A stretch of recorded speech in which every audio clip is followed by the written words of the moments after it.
सकाळु उठी morning view टिके enjoy करुले आम माँ झील देखु आम केते मस्ती करुले।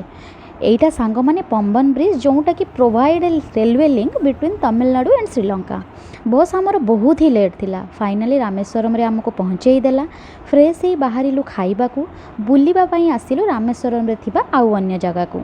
प्रथमे रामतीर्थम रे गलु, तापरे हनुमान मंदिर दर्शन करी सेथिरे थिबा फ्लोटिंग वाला पत्थर आमे देखिलु जोटा कि पानी रे भासे सांग माने। तापरे जाई दर्शन करिलु लक्ष्मण तीर्थम जोटी लक्ष्मण रहउथिले। ता पूर्वर जाइथिलु नटराजंक मंदिर दर्शन को। सांग माने तापरे रामेश्वर मंदिर क्रॉस करी अग्नि तीर्थम जीवा। तापर कहानी आगको आगको जानिबा। बहुत इंटरेस्टिंग अच्छी सांग माने। नेक्स्ट पार्ट रे रामेश्वरम रो पूरा दर्शन करेबी, घरे बसी आपनको धाम बुलेबी। आज पई एतिकिरे रहुची। नमस्कार, जय जगन्नाथ। दयाकरी सांग माने मो चैनल को टिके लाइक शेयर एंड सब्सक्राइब कर देबे।